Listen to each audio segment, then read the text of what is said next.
Fertig. I'm the CEO of Nanion Technologies. It's my pleasure to welcome you all to Nanion's second webinar. Today we will present on our Patchliner platform. And as most of you know, Nanion has been in the market for automated patch clamping since more than a decade. We have different families of products, and by far our most versatile platform is the Patchliner instrument, which will be shown today in different settings with different applications, from routine screening to quite advanced, sophisticated electrophysiology experiments. And I would like to point out that for all of you that have questions, please feel free to type in any questions during the presentation. Please put the questions into the chat tool to all the panelists. We will then bring forward all the relevant questions during the presentation or at the end of the presentation and announce them for the others. So to get started, it's my pleasure to introduce my colleague Claudia, Dr. Claudia Hamann, who is a senior scientist with Nanion Technologies, and she will be presenting today on the Patchliner automated patch clamp with unlimited experimental freedom. Please, Claudia. Thank you, Niels, for the introduction. Thank you, everybody, for coming and joining our webinar today. So, I assume that you're all well aware what planar patch clamp is and the how it works, so I will keep the introduction very brief on it.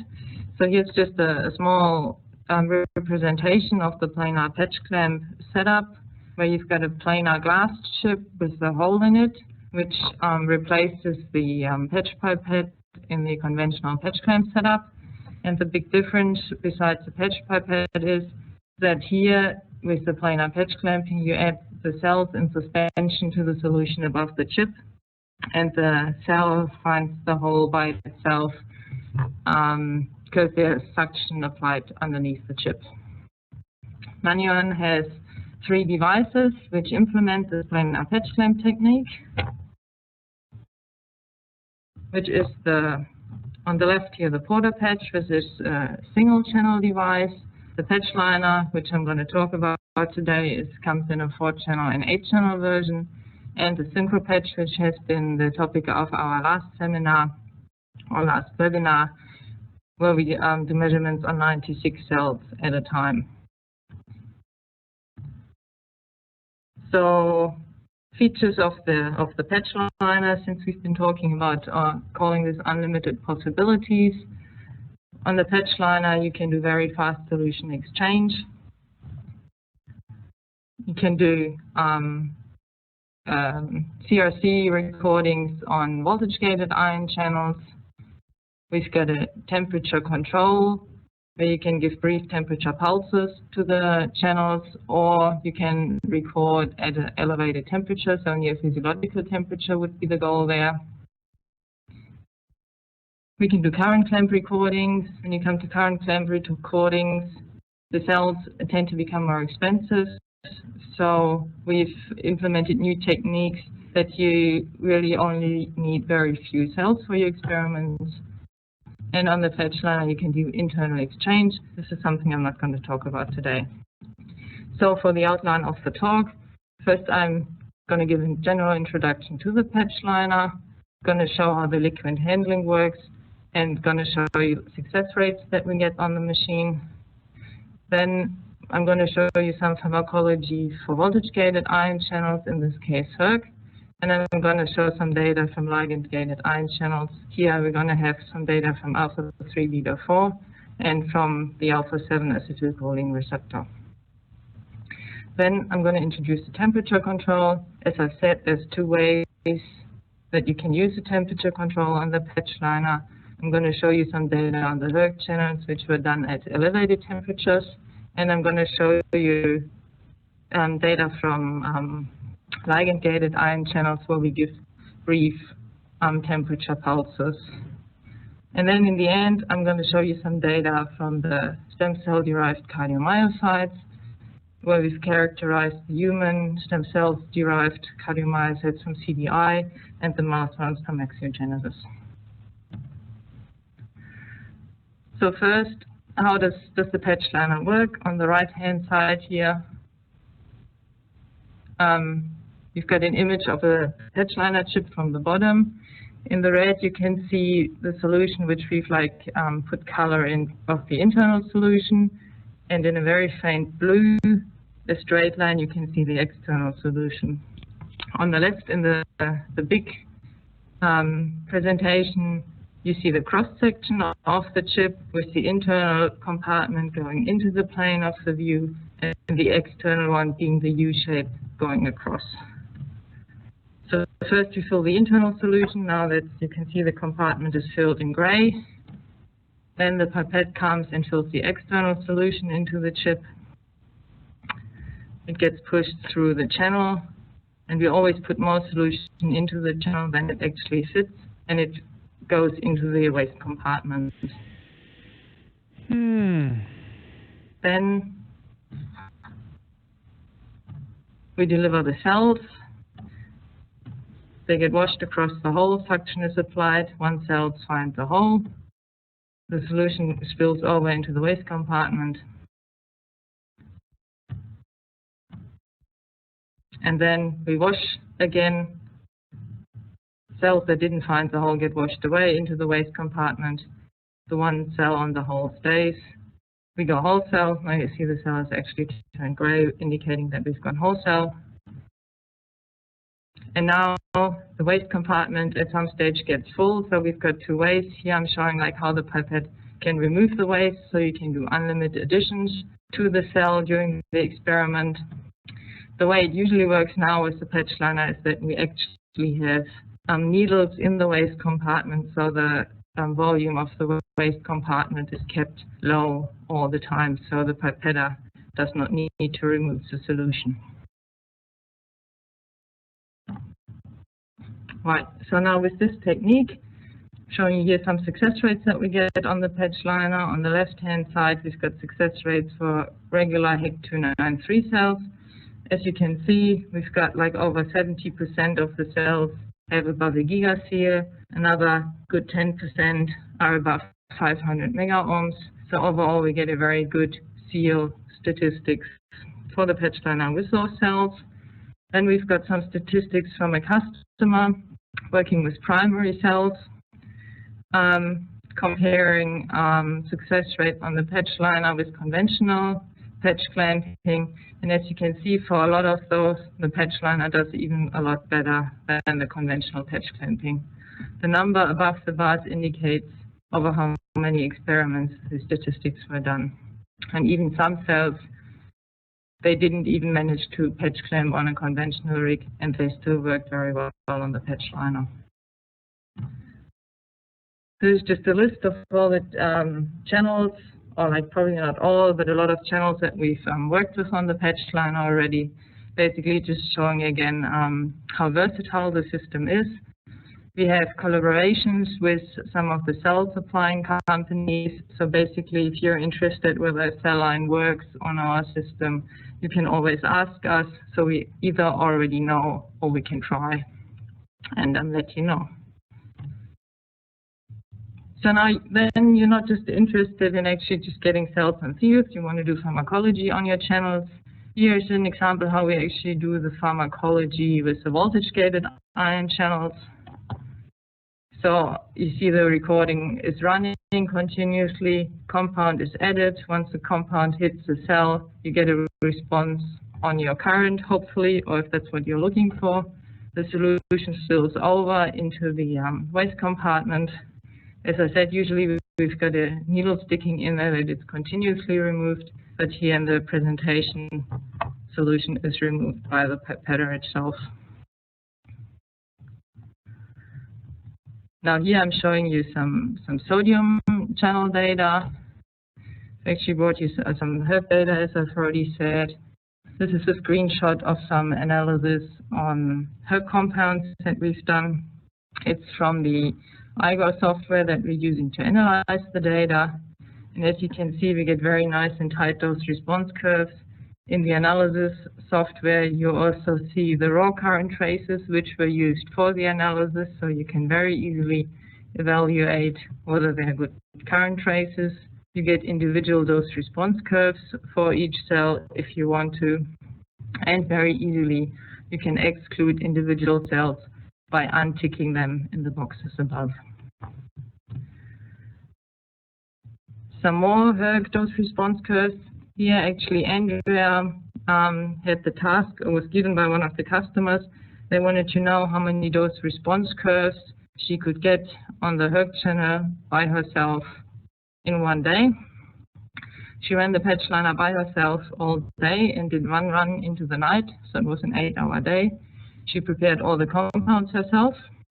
And here you can see that, or what we are showing is that she got 136 full dose response curves by herself on the Patchliner, and they were all like 5-point dose response curves, as you can see here. And again, you can see how very nice and tight the data are.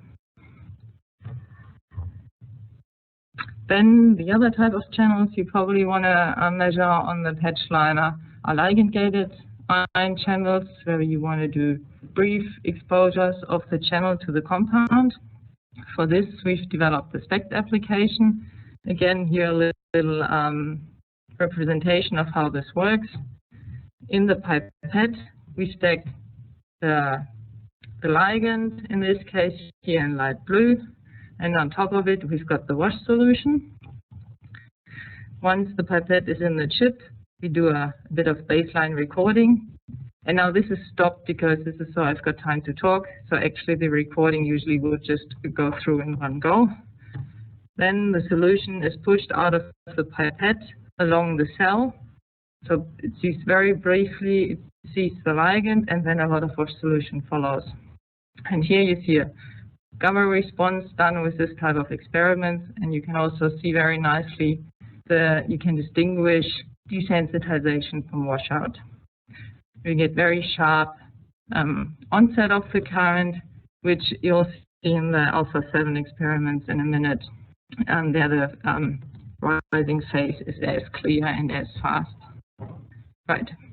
So here we've got some data from alpha 3 beta 4, nicotinic acetylcholine receptors, here nicotine dose response curve. On the right, we've got the average data. We get an EC50 of 31 micromolar, which corresponds very well to the values in the literature. And as said, we get the fast rising phase, which you can still see here as well. Now with these ligand-gated channels, you also want to know that they are reproducible, the peaks you get. So here I'm showing some data where we've done 10 repeats of the same concentration, 50 micromolar nicotine. And as you can see, we get very reproducible responses with the same concentrations, which is a prerequisite to know that you're getting reliable dose response curves as well. Here's now data, not a EC50 of the ligand, but actually a modulator.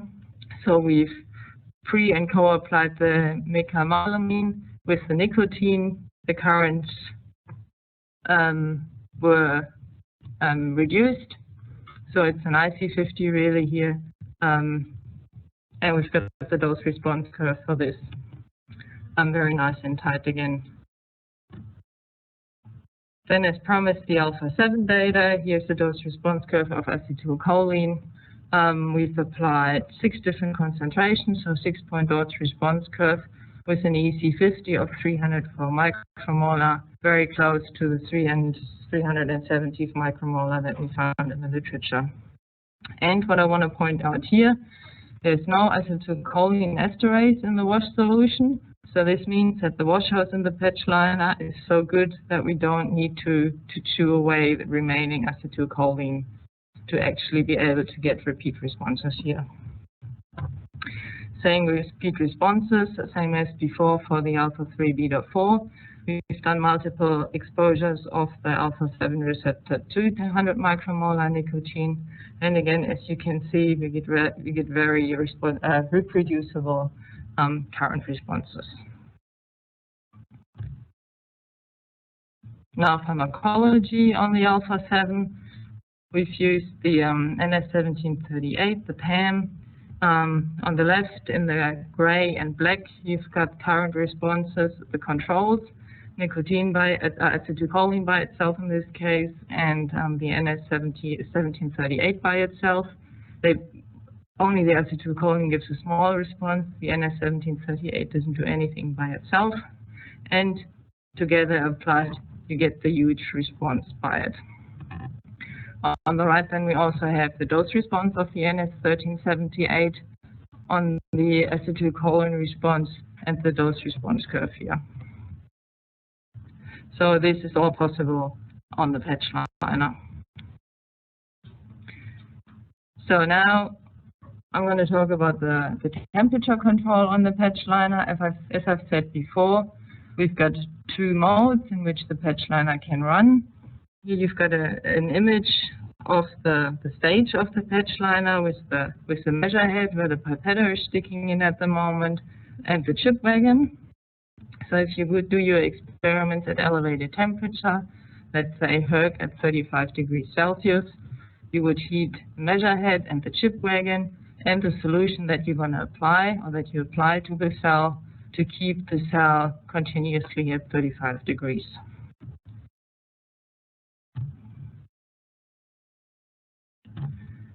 Got some data for you there, a dose response curve of erythromycin on hERG.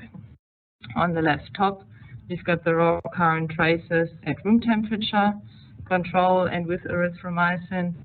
And down the bottom, the same current traces, but at 35 degrees. And as you can see, the erythromycin has a huge effect at 35 degrees, whereas it doesn't at room temperature. On the right, we've got the dose response curves, and here you also see that the EC50 of erythromycin is shifted at least tenfold to the left at elevated temperatures. Then I said we can do brief temperature pulses, even to temperatures that the cells don't survive for longer. We can go up to 70 degrees and apply these very briefly. To do so, we only heat the solution in the pipette to the designated temperature and not the measure head and the chip wagon. So now when we apply the heated solution, the temperature at the cell increases pretty fast, and it relaxes very fast as well. So it really sees the elevated temperature only for a few seconds. And this way, they can survive higher temperatures than physiological temperatures for quite a few applications. Here again, I've got some alpha-7 data of the NS1738. On the left, you see a temperature response curve when those two substances were co-applied, the nicotine and the NS1738. With increasing temperatures, the current responses actually go down. On the right, we've got the dose or the temperature response curve. As you can see here as well, with increasing temperatures, the current size drops. And you also see that the error bars are very small in this case as well. Now, one could say this could be just a rundown effect. I mean, we've got one data point here later on, back at 20 degrees, the current didn't fully come back, a little bit. But to convince ourselves that it's actually not rundown, we alternated the temperatures in the solution application between 20 and 37 degrees. So first we did an application at 20 degrees, then at 37, currents were reduced. We applied the solution at 20 again, and the currents came back up, and at 37 again, current was reduced. So this effect of the temperature is it's definitely not a rundown effect, but it's actually a temperature effect. We did the same experiments with PNU. We did a temperature response curves. Again, here you can see at room temperature you get a nice and big response. With increasing temperatures, the currents go down. On the right again, the average data. You see a nice drop with increasing temperature. Again here, after the whole temperature response, recovery of the current at 20 degrees was not 100%, but when we actually went and alternated the 20 and 37 degrees, we actually convinced ourselves that this was really a reproducible effect. So now I'm going to talk about the action potential measurements on the Patchliner, on the CDI, and the axiogenesis cells.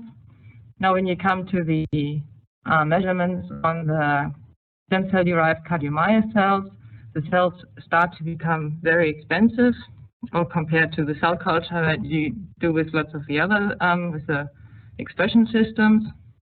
So for this, we actually developed a new technique on the, or actually not that new, but we developed a technique to reduce the number of cells that we need per well to actually catch the cell. And here we've implemented the stacked solution approach. So far we've always added 35 microliters of cells at a density of 1 million cells per milliliter to fully fill the channel here, the external channel, with solution containing cells. This way we've wasted a lot of cells, and now to reduce this, we've actually started to stack the cell solution with wash solution.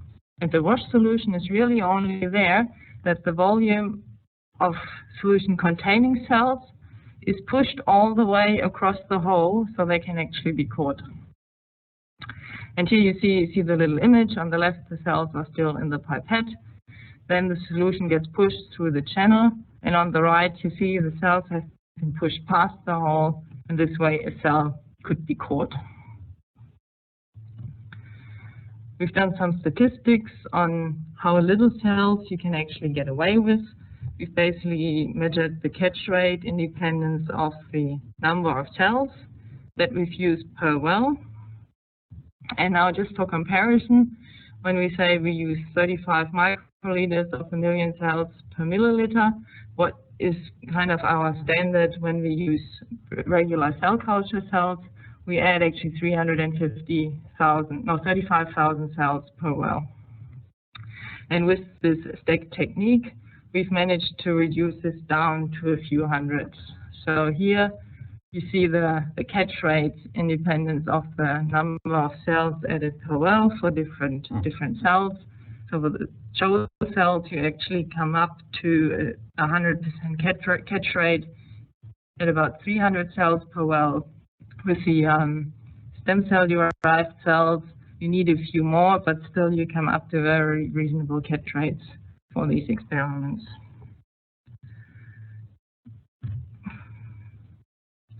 So now these are some data that we've collected on the stem cell-derived cardiomyocytes. Now the first lot of data I'm going to show you are from the human cells from CDI. Here we've got showing you an example of, no, first I should say, so when we're doing these experiments, within one experiment and the same cells, we do switch back and forth between the voltage, the current clamp and the voltage clamp. So first we check what currents we've got in the cell and characterize those, and then we go and switch over to the current clamp mode. So now here's an example of the sodium current that we see there on the left with the raw current traces and the pulse protocol, and on the right the average activation curve. And in this case, or like in these cells, we saw that 21 of the 23 cells had a decent size sodium current. Then the calcium current is also important for the action potentials. Fewer cells actually do express the calcium current. Here in this set of 23 cells, 15 had a calcium current that was above 50 picoamps. Showing on the left again here the raw current traces, and on the right the average activation curve. Now then we come to the action potentials. So here's an example of a cell that has a nice big sodium current. You can see that on the right-hand side, we had about 1.4 nanoamps of sodium current, and in red you see a very small calcium current. When you've got such small calcium current in those cells, the action potentials that we see are rather short. So here you see the action potential half duration is 12 milliseconds. Now, when you've got a cell with a sodium current and we block the current with GTX, which we're showing here in the voltage-gated mode, you get the dose-response curve with an IC50 of about 2.2 micromolar. When we switch into the current clamp mode and you do the same dose-response curve, you see that the action potential fully disappears, which makes total sense. If there's no sodium current, there's no action potential. And plotting the dose-response curve on the action potential shown on the right for the GTX, we get a very similar IC50 of 5.6 micromolar. Then, if you've got a cell that has a decent-sized calcium current in conjunction with the sodium current, here we're showing a cell that had a 3 nanoamp sodium current and 500 picoamps calcium current. The action potential looks rather different. With the calcium current, it's actually a lot longer. Here in this case, the half action potential duration was 100 milliseconds. And now if you go and block the calcium current, the action potential becomes short again. So here in this case, you see the effect of 10 micromolar nifedepine, the calcium channel blocker. You can see how it actually turns from this nice and long 100 millisecond action potential into a 10 millisecond action potential, as I've shown before, that we get with cells that hardly have any calcium current at all. Then we've also used the temperature control on the action potentials, and here you see that the action potentials don't really look any different whether you do the experiments at room temperature or at 35 degrees Celsius. Right, now I move on to the data on the core cells. Very similarly, we've characterized them. So here, first of all, we show that all the different currents are present in them, the potassium current, calcium current, and sodium current with their activation curves. Here we show, so this is all done in the voltage clamp mode. We see the calcium currents and the raw current traces on the left, and the activation curve on the right. The filled circles is under control conditions, and the open circles in the presence of 10 micromolar nifedipine. On the bottom, we've got the nifedipine dose response curve, again the raw current traces, and the average IC50 on the right. Here is the same cell showing what the nifedipine actually does to the action potential, just as we've shown before for the human cells. Here you see as well, when you block the calcium current, the action potential becomes much narrower. Here is a similar experiment as shown before, just blocking the sodium current. You see the raw current traces on the top left with the effect of the lidocaine on the current. The average dose response curve on the bottom left from the voltage clamp mode, get an IC50 of 20 micromolar. And then on the right, we see the different voltage traces in the current clamp mode for the different lidocaine concentrations. And as you can see, the action potential gets smaller with increasing lidocaine concentrations.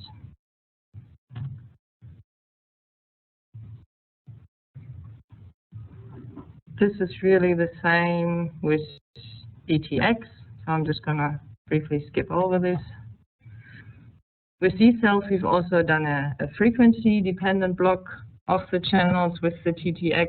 So the two leftmost current traces show you the raw current traces on the top at 1 micromolar TTX, the bottom at 3 micromolar TTX, and then the different colors in blue indicate the responses that we get at different stimuli frequencies. Sorry. And then on the right, basically the same data again, but in the current clamp mode, where we see the voltage response at the different stimulation frequencies in the presence of 1 micromolar TTX, 3 micromolar TTX, and 10 micromolar TTX. And as you can see with the 10 micromolar TTX, this is really where you start to see the effect with the different stimulation frequencies on the action potential. And for the highest stimulation frequencies, the action potentials were mostly abolished. Only 50% of the cells still had action potentials at all. So now this is a summary of the current clamp data. So we can measure the cardiomyocytes with the action potentials. We've also done some stem cell derived neurons. We can do the temperature control in the current clamp mode. We can do pharmacology on the action potentials. And something that I haven't shown, the analysis is also automated, so you don't have to do all this by hand.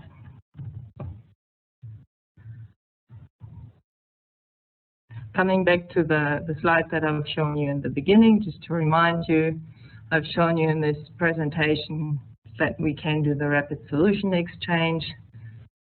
I've shown you pharmacology on the voltage-gated ion channels on the hERG, and shown you as well like how much throughput you can get on the Patchliner with one person. I've shown you temperature-controlled experiments on the fast ligand-gated ion channels and pharmacology on it, as well as pharmacology just as elevated temperature for the hERG channel. I've shown you the current clamp recordings and have shown you how few cells we only need to actually catch cells and be able to do those recordings. And overall, basically for all the applications, I know there's quite a few users of us out there. If you're interested in doing any of these experiments, just contact us and we'll give you what you need in terms of trees and protocols. Thank you. All right, thanks a lot, Sonia, Claudia, for this very nice presentation. I certainly liked it. I would encourage all the attendees to just put in any questions that may have come up during the presentation. We do have a couple of questions already. One attendee asked about the capabilities of the current clamp recordings.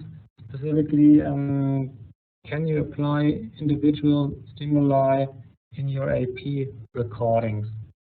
Yes, so basically with the automated AP recordings, what we do, we determine the threshold of the stimulus that we need to elicit an AP for each individual cell, and then apply this for the experiments, a different one for each cell. So this is all automated. Yeah. Right. So each individual cell is taken care of. There was another question on sodium pharmacology. Can you do pharmacology using inactivation VHAR protocols on sodium channels? Yes, so well, this is basically the same thing as for the current clamp. With the VHAR protocols, we do inactivation curves for each cell, determine the VHAR from there. Again, this is done automatically, and then this is adjusted in the pulse protocol for each cell. So basically each cell is really held at its own VHAR for the pharmacology. All right, thanks. There's another question regarding the use of the low cell density. So using the smaller cell quantities, do you add lower volumes of the cell suspension, or do you mix the cell suspension with buffer? That's the question. We basically do both. Like we add a lot lower volumes, and we've also played with how low a cell density still works. So basically we've adjusted both parameters. Right. Then there's a question regarding the chemo-sensitive channels. Are you also working on recording mechanical activated ion channels? Yes, we do. We actually do have a dedicated suction control unit that enables pressure clamp. We call it the Suction Control Pro. This is an instrument that we use on our smaller platform, the Powder Patch, which is actually dedicated for use on the chemo-sensitive ion channels like NCSL and then others. So yes, that is an option. Then there's another question regarding AP recordings. Can we record spontaneous AP? Yes. I mean, this is really just like on a regular patch clamp amplifier. We use the EPC10 from hERG, and all the functionality you've got with this amplifier, you have access to with the Patchliner. So basically, anything you can do on your manual rig, you can do on the Patchliner.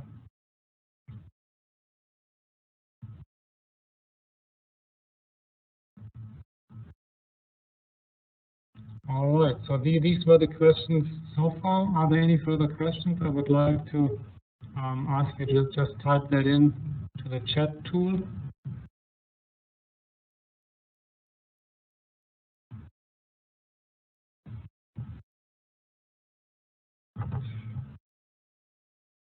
If that is not the case, I would certainly like to thank you all for your time today, for your attention. I know, or we all know that, of course, in automated patch clamp, a lot of the business is about increasing throughput and doing ion channel screening. For that, we do offer our higher throughput platform, the Synchro Patch. But still, we feel having a research-oriented, very versatile instrument like the Patchliner is a very powerful tool, having an automated real electrophysiology rig. There's another question coming in. How long are the cardiomyocytes viable for once you have them in suspension?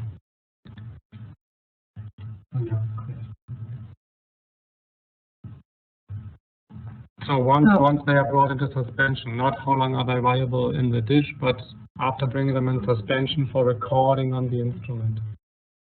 So they're viable for about 5 hours once we've harvested them.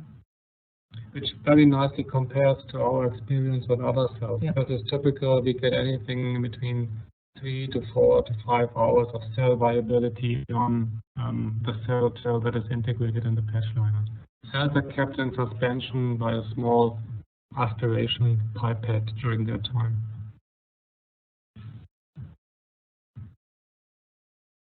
There's another question. Did you do electrophysiological analysis with pacemaker cells? Yes, we've done a few experiments on those already, and we've seen spontaneous IPs with those. And they work very nicely.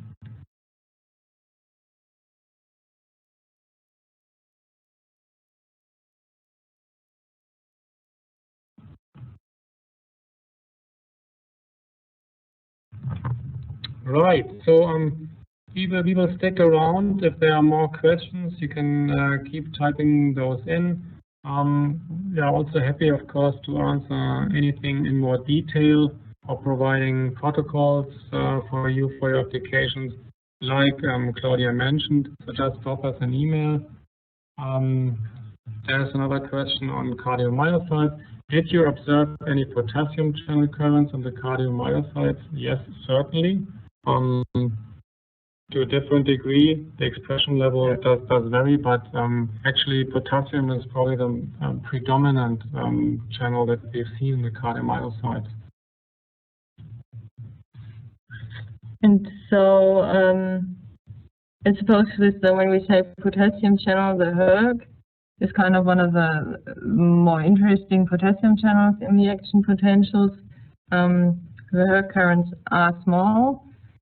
So when we use the temperature control on the Patchliner and then do the experiments at elevated temperatures near physiological temperature, the current goes up, basically as you'd expect for the hERG currents. And also on the Patchliner, we've got multi-hole chips, where you can actually, where you catch, well, we've got, how do you say this, like multiple holes in each channel, and this way you measure multiple channel cells in parallel, and this way we manage to record the hERG currents and do pharmacology on them as well.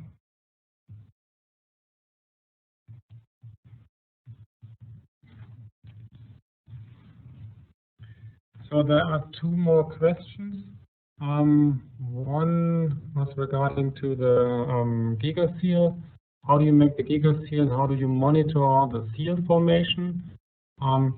So for making the gigaseal, we basically apply negative pressure to first capture the cell, and then we use an increasing negative pressure ramp to actually seal the cell.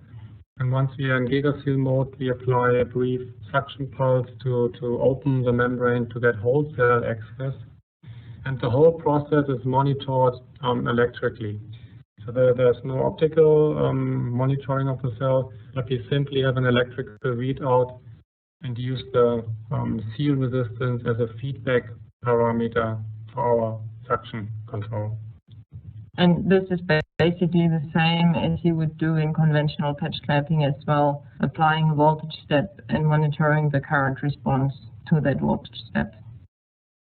Maybe it's important to note that this is done for all cells individually. So the Patchliner is an 8-channel instrument, but for each of the 8 cells, there's an individual suction control and, of course, individual voltage control. So there's more interest in the cardiac cells. Next question is, what range of resting membrane potentials did you observe with the cardiac iCells? That is the cell-derived cardiomyocytes from CDI. So with those cells, we see a relatively positive resting membrane potential. It's around -30 millivolts.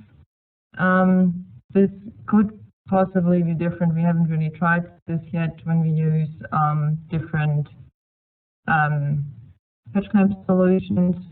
We've tried a couple or a few, and they did show different resting membrane potentials.